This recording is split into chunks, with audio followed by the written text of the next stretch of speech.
राम राम सभी को। मैं विवेक मलिक एक बार फिर से आपका स्वागत करता हूं अपने YouTube चैनल पर। देखिए दोस्तों, आज का सेशन हमारा फिर से ग्रामीण परिवेश का है और ग्रामीण परिवेश में ही हमारी क्लास नंबर 4 है। आज का जो हमारा टॉपिक रहेगा वो रहेगा लेखपाल के बारे में। लेखपाल आज के टॉपिक का नाम, और लेखपाल को भी हम दो भागों में डिवाइड करके पढ़ेंगे। पहला भाग इसके कार्यों से संबंधित होगा और दूसरा भाग इसके दस्तावेज से संबंधित होगा। आज हमें जो अपने सेशन में पढ़ना है वो है लेखपाल के कार्य। तो शुरू करते हैं अपनी क्लास।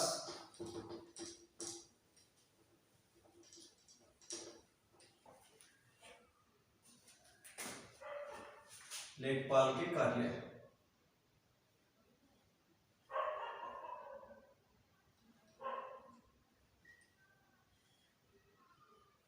सबसे पहले तो हम लेखपाल के बारे में कुछ जानकारी ले लेते हैं। आपसे पूछेगा यहाँ से लेखपाल से संबंधित अधिनियम का नाम। अगर हम अधिनियम की बात करें यानी कि एक्ट लेखपाल से संबंधित, तो आपका आया था भू राजस्व अधिनियम 1901 का।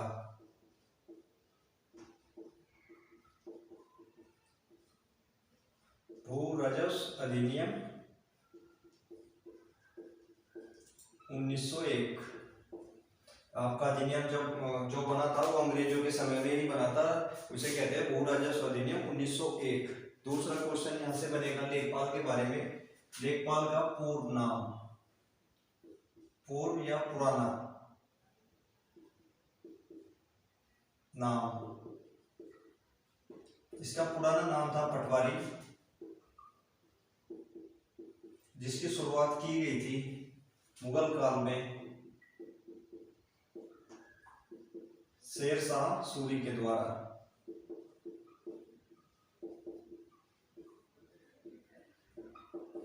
जैसे कहते हैं सूरवंश।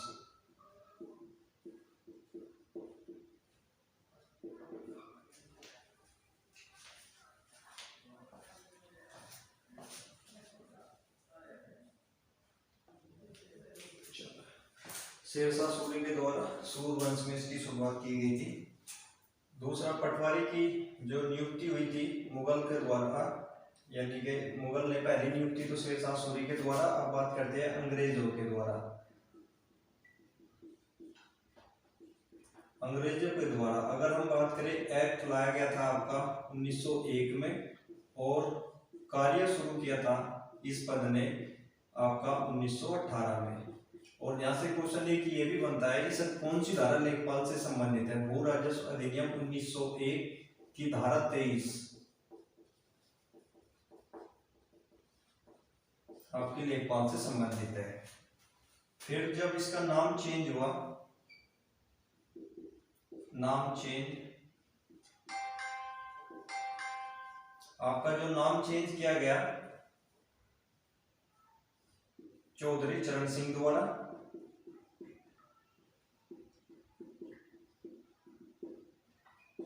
1952 में कृषि मंत्री के पद पर रहते हुए इन्होंने इसका नाम चेंज किया था और नाम किया यहाँ पर लेखपाल। देश के कृषि मंत्री थे उस समय। चलो अब बात करते हैं हम लेखपाल के कार्यों के बारे में। कार्यों से पहले इसकी नियुक्ति देख लेते हैं। अगर लेखपाल की नियुक्ति की बात करें, कौन करता है इनका? आपका करता है डीएम, डिस्ट्रिक्ट मजिस्ट्रेट यानी कि कलेक्टर।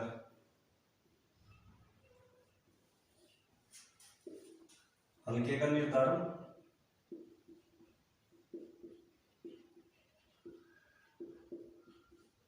या इनके हल्के में परिवर्तन होना है, हल्के में परिवर्तन,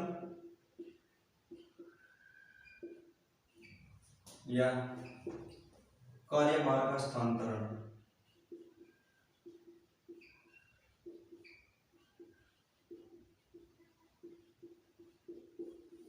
अगर इनकी नियुक्ति के बारे में बात करें, अगर इनकी भर्ती तो कराएगा आपका जो राजस्व परिषद, राजस्व विभाग है, वो आपके पदों की संख्या देगा निकाल कर और सरकार उसका भर्ती कराएगी। लेकिन डीएम सरकार से मांग करती है कि मुझे इतने लेखपाल की आवश्यकता है और उस लेखपाल की नियुक्ति व उसके कार्य क्षेत्र का निर्धारण डीएम करेगा। डीएम उसके हल्के में परिवर्तन भी कर सकता है, यानी कि पुराने समय से अपने हल्के में कार्यरत लेखपाल को दूसरे हल्के में भेज सकता है। तीसरा जो पॉइंट आता है स्थानांतरण, यानी कि चकबंदी लेखपाल को राजस्व लेखपाल में बदलना और राजस्व को चकबंदी लेखपाल में बदलना, यह शक्ति भी आपकी कलेक्टर के पास ही होती है। तो लेखपाल के कार्य हो गए। लेखपाल के बारे में हमने जानकारी ली यहाँ से, अब इसके कार्यों के बारे में चर्चा करते हैं।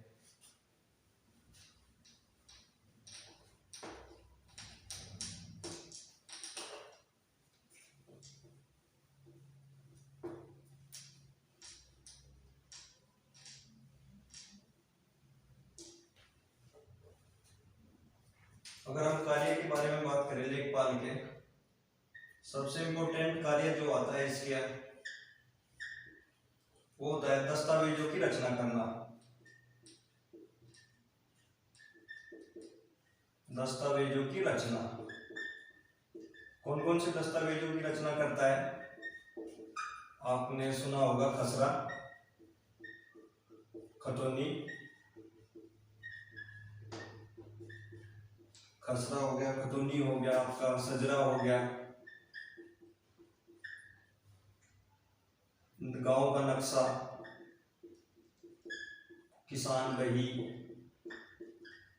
बही भी बनता है। कि ये सब आदि दस्तावेजों की रचना का लेखपाल ही करता है। दूसरा, रिपोर्ट तैयार करना।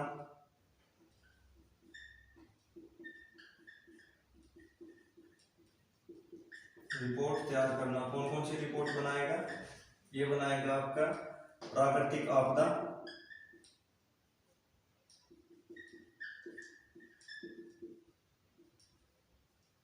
जैसे ओला, वर्षा, तूफान आदि, भूकंप, इन सभी की रिपोर्ट तैयार करेगा। प्राकृतिक आपदा की रिपोर्ट होगी। दूसरा, ये बनाएगा आपके संक्रामक रोगों की अपने हल्के में। ये सब रिपोर्ट जो तैयार करता है ये अपने हल्के में ही करता है। हल्का लेखपाल का कार्य क्षेत्र होता है। प्राकृतिक आपदा की रिपोर्ट हो गई। दूसरी रिपोर्ट जो ये बनाएगा यहाँ पर संक्रामक रोगों की रिपोर्ट।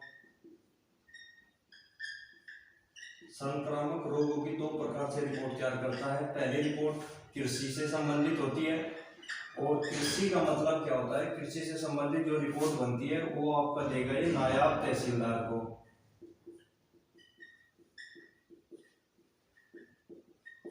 दूसरी जो रिपोर्ट बनाता है ये बनाता है आपके पशुओं के संक्रामक रोगों की, और यह रिपोर्ट पेश की जाती है आपकी चिकित्सा विभाग को।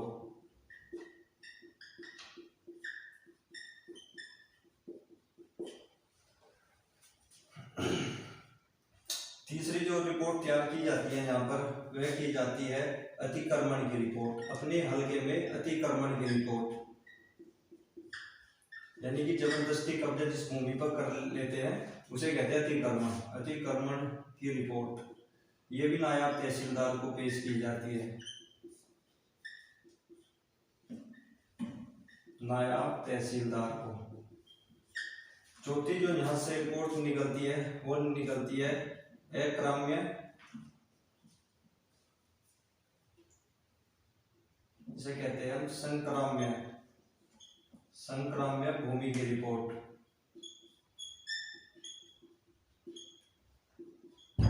ये भी किसे देता है? ये भी पेश की जाती है नायाब तहसीलदार के पास।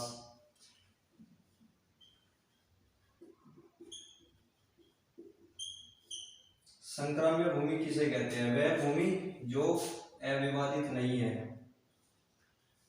वह भूमि जो अविवादित नहीं है।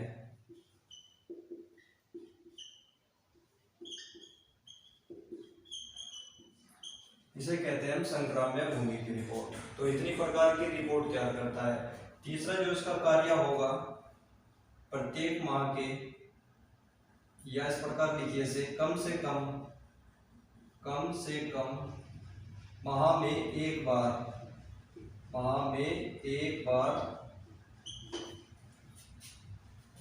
तहसीलदार के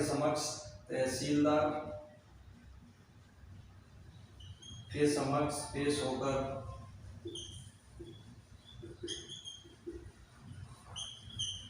अपने कार्यों का विवरण देगा।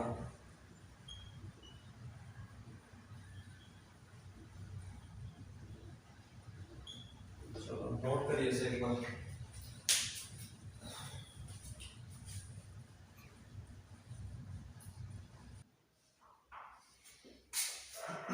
चलो नोट कर लिया होगा आपने, आगे चलते हैं।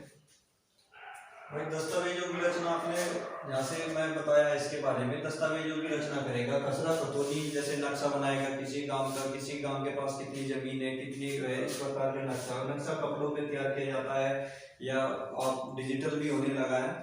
तो इसमें क्या इसमें पूछता है खसरा खतौनी और गाटा, इसमें खसरा खतौनी और किसान भाई सजरा, इनमें क्या लेखपाल नोट करता है? इसमें लेखपाल नोट करता है आपके किसान का नाम व गाटा संख्या। प्राकृतिक आपदा के बारे में रिपोर्ट बनाएगा, अपने हल्के में जो भी प्राकृतिक आपदा आती है उसकी रिपोर्ट तैयार करने का काम भी आपका लेखपाल का ही होता है। और संक्रामक रोग, जैसे पशु में खुरपका, मुंहपका, इस प्रकार की बीमारी आ जाती है तो संक्रामक रोगों की जानकारी, और वो भी विशेषकर पशु से संबंधित है तो वो देगा चिकित्सा विभाग को। लेकिन अगर कृषि में किसी प्रकार की कोई संक्रामक रोग फैल गया, जैसे कीटनाशक या कीड़े वगैरह ये सब आ जाती है, तो उनकी समीक्षा करके रिपोर्ट तैयार करके वो देता है नायब तहसीलदार को। तीसरा जो होता है इसका कार्य, जिस हल्के में भी लेखपाल की नियुक्ति की जाती है उससे संबंधित ग्राम सभा, यानी कि एक ग्राम सभा में जिसमें लेखपाल की नियुक्ति की जाती है, उसमें अगर किसी ने कोई भी जमीन का अतिक्रमण किया है, सरकारी जमीन का विशेषकर अतिक्रमण, तो उसकी रिपोर्ट भी वो पेश करेगा नायब तहसीलदार को। और चौथा इसका कार्य हो जाएगा संक्रम्य भूमि। संक्रम्य भूमि वह भूमि होती है जो आपकी अविवादित नहीं है, यानी कि जिस पर कोई विवाद न हो। इससे क्या तात्पर्य होता है, सरकार किसी जमीन को खरीदेगी या बेचेगी तो वो पहले उसकी रिपोर्ट पेश करनी होती है संक्राम्य भूमि की, यानी कि यह भूमि विवाद से परे है, तो सरकार उसका क्लियरेंस यहाँ से देगी, यानी कि उसे सर्टिफिकेट एक तरह का। और माह में कम से कम एक बार तहसीलदार के समक्ष पेश होकर इसे अपने कार्यों का विवरण देना होता है, और इसके लिए विशेष तारीख भी निर्धारित की गई है। कौन कौन सी डेट पे से पेश होना होता है वो देख लेते हैं।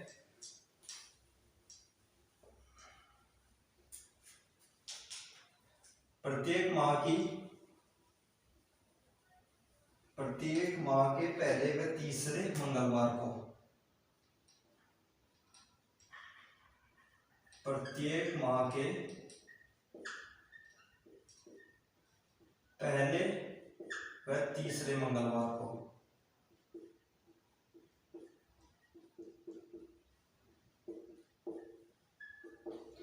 पेश होना होता है इसे नायब तहसीलदार या तहसीलदार के समक्ष, जिस समय ये अपने कार्यों का विवरण देगा। और पहले व तीसरे मंगलवार को ही क्या नाम दिया गया, इसे दिया गया आपका तहसील दिवस।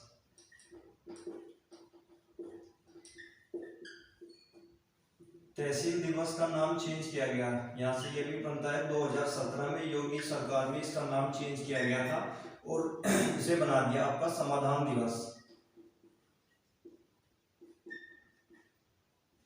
लेकिन 6 माह के बाद वापस इसका नाम चेंज किया,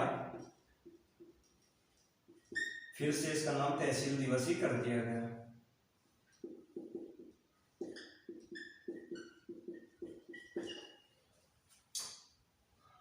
अगला पॉइंट लिखिए, एक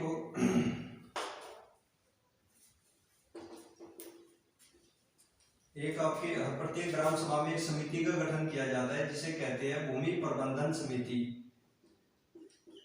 भूमि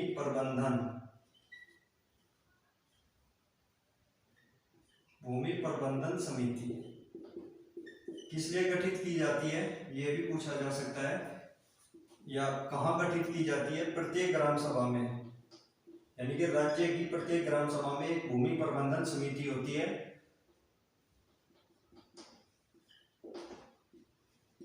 अगर पूछेगा आपसे इसके सदस्य या पहले हेड, इसका हेड यानी कि अध्यक्ष कौन होगा, इसका अध्यक्ष आपका होता है ग्राम प्रधान। और अगर इसके सदस्य की बात करें, सदस्य दो प्रकार के होती है इसमें, एक तो आपके होती है ग्राम सभा सदस्य और एक होता है आपका पदेन सदस्य।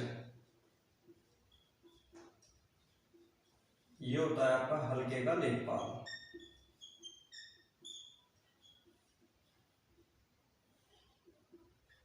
अगर कार्य की बात करें, कार्य भूमि का रख रखाव,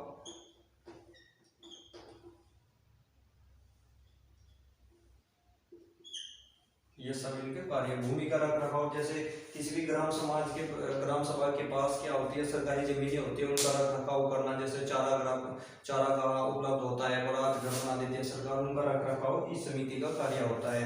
और दूसरे समिति का ही कार्य है कि वो ग्राम सभा की सरकारी जमीनों की रिपोर्ट, अगर किसी ने अतिक्रमण किया है तो उसकी रिपोर्ट नायब तहसीलदार तक पहुंचाए। चलो यहाँ तक ये हो गया। अब अगर हम इसकी बात करते हैं रिपोर्टों के बारे में, एक यहाँ से क्वेश्चन बनता है और मैक्सिमम बच्चों का यहाँ से डाउट भी रहता है। अगर हम बात कर रहे हैं यहाँ पर ऋण वसूली की या वसूली की, पहले तो सबसे पहले ये लिखिए राजस्व वसूली का कार्य है, राजस्व वसूली का कार्य है। राजस्व वसूली का कार्य क्या आपसे पूछेगा, क्या लेखपाल राजस्व वसूली का कार्य करता है? नहीं। तो आपका सीधा आंसर होगा लेखपाल यह कार्य नहीं करता, लेखपाल यह कार्य नहीं करता। तो लेखपाल क्या करता है, यहां से ये भी पूछ सकता है। तो लेखपाल का कार्य क्या होता है? लेखपाल का कार्य होता है केवल राजस्व व्यवस्था, राजस्व उगाही व्यवस्था का नियंत्रण।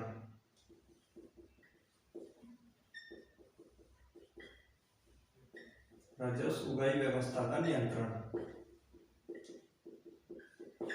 दूसरा, अगर राजस्व वसूली का कार्य लेखपाल नहीं करता तो यह कार्य कौन करता है? कार्य करेगा आपका अमीन, यानी कि राजस्व वसूली का वास्तविक कार्य आपका अमीन करता है। दूसरा, अगर राजस्व वसूली ऋण के रूप में है, यानी कि ऋण वसूली, तो यहां पर करेगा आपका नायब तहसीलदार।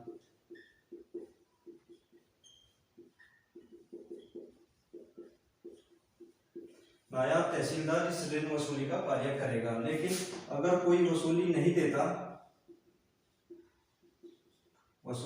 देता तो वहां पर दो कंडीशन बनती है। पहली कंडीशन, उसे तहसील की न्यायिक हिरासत में रखा जाएगा।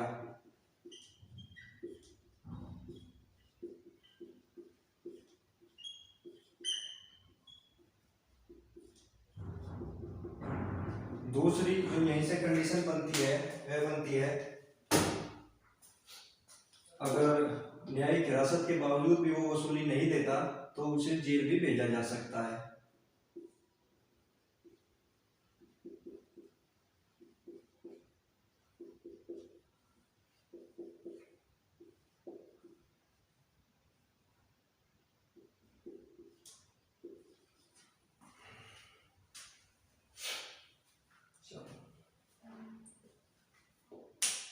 नोट करिए, फिर आगे चलते हैं।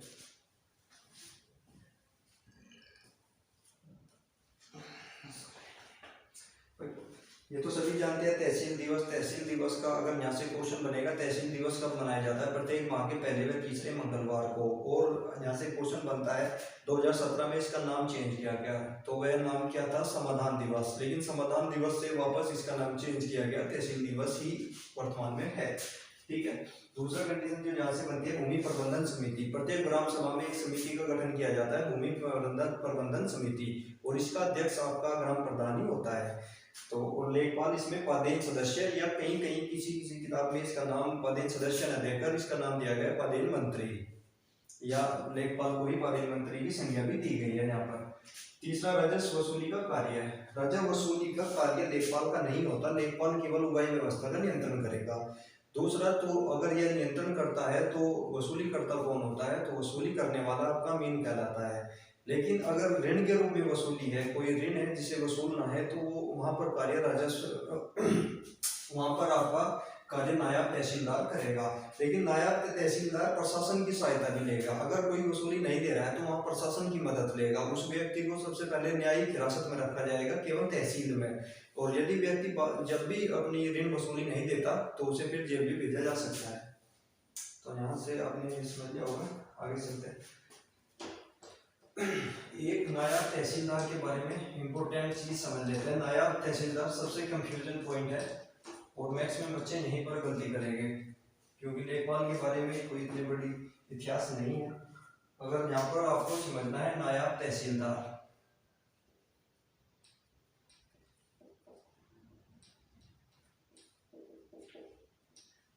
नायब तहसीलदार, नायब तहसीलदार के ही नाम होता है दूसरा कानूनगो।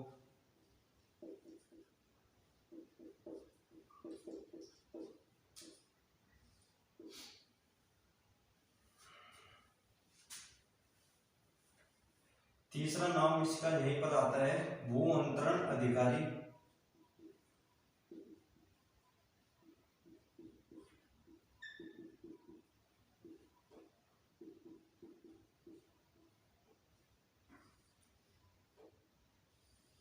तहसीलदार का ही एक नाम होता है आपका राजस्व निरीक्षक।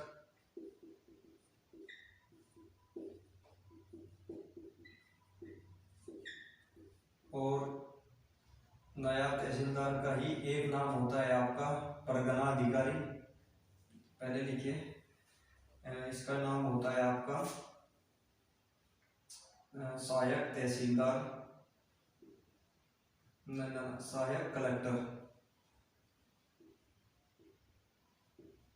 सहायक कलेक्टर भी आपका नायब तहसीलदार को ही कहते हैं, और परगना अधिकारी।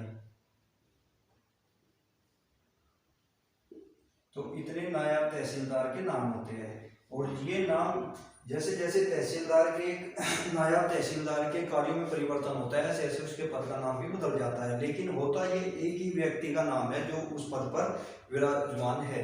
तो यहाँ पर अगर हम पूछेंगे, मतलब अगर आपसे एग्जाम में क्वेश्चन करेगा नायब तहसीलदार के बारे में, नायब तहसीलदार कब कहे जाएगा? नायब तहसीलदार कहे जाएगा जब वह न्यायिक व्यवस्था में है, यानी कि विवादों का निपटारा कर रहा है, या एक इस प्रकार भी आप इसे सामान्य अर्थों में समझ सकते हैं, एक जज की तरह कार्य करेगा या विवादों का निपटारा करेगा, तो वहां पर इस पद का नाम हो जाता है नायब तहसीलदार। दूसरा, कानून को कब कहेंगे? कानून को उसे कहा जाता है जब वह आपके ऋण की वसूली करता है, या जितने भी आपके राजस्व से संबंधित ऋण होते हैं उनकी वसूली करने के लिए जब वो जाता है, उसे कानून को कहते हैं। तीसरा, भू अंतरण अधिकारी। जैसे हमने बताया था संक्रम्य भूमि, जब भी उसे संक्रम्य भूमि की रिपोर्ट पेश की जाती है और इसकी वह जांच करता है तो उसे कहा जाता है भू अंतरण अधिकारी। चौथा, राजस्व निरीक्षक, यानी कि राजस्व की उगाही व्यवस्था का निगरानी करता है। जब वह उगाही व्यवस्था पर निगरानी करेगा या उस पर नियंत्रण करेगा, उसे निरीक्षक कहा जाएगा। सहायक कलेक्टर कब कहते हैं? सहायक कलेक्टर कहते हैं लेखपाल के संदर्भ में, यानी कि जब लेखपाल के वह कार्यों की जांच करेगा तो लेखपाल उस नायब तहसीलदार को ही सहायक कलेक्टर कहता है। क्योंकि आमतौर पर अगर जांच की बात करें हम, जांच करने का कार्य कलेक्टर का होता है, लेकिन यहाँ पर सहायक कलेक्टर के रूप में नायब तहसीलदार ही लेखपाल के कार्यों की जांच करेगा। लेकिन जब वह लेखपाल के कार्यों की जांच सरकार को सौंपेगा तो उसके पद का नाम सहायक कलेक्टर से बदलकर परगना अधिकारी हो जाता है। तो ये सब पद के नाम एक ही व्यक्ति के हैं, लेकिन उसके जैसे जैसे कार्य में परिवर्तन होगा उसके पद में भी परिवर्तन हो जाता है, पद के नाम में भी। तो एक बार लिख लीजिए इसे, तहसीलदार जब वह विवादों का निपटारा करता है।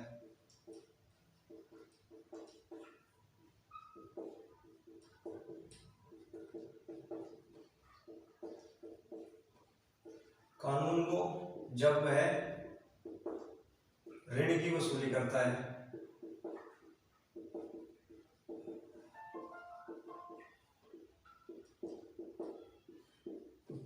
भू अंतरण अधिकारी जब वह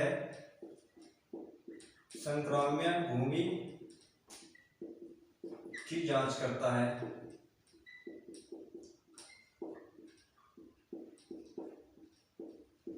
राजस्व निरीक्षक जब वह राजस्व की उगाही व्यवस्था का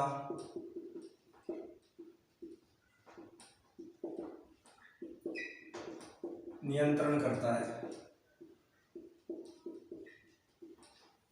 सहायक कलेक्टर लेखपाल के कार्यों की जांच करता है जब वह लेखपाल के कार्यों की जांच करता है।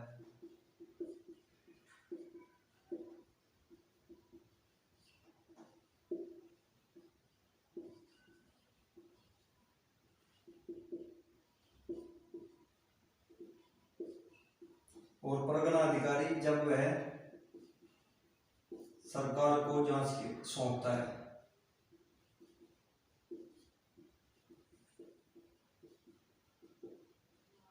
किसकी जांच? लेखपाल की, लेखपाल के कार्यों की। तो आज का आपका टॉपिक कंप्लीट, यहीं पे क्लास हम एंड करेंगे। कल पढ़ेंगे हम इसके दस्तावेजों के बारे में। चलो नोट कर लीजिए, फिर क्लास बंद है। चलो ठीक है, फिर मिलते हैं कल शाम की क्लास में। तब तक वीडियो को शेयर कीजिए, लाइक कीजिए और चैनल को सब्सक्राइब कीजिए। Thank you. जय हिंद, जय भारत।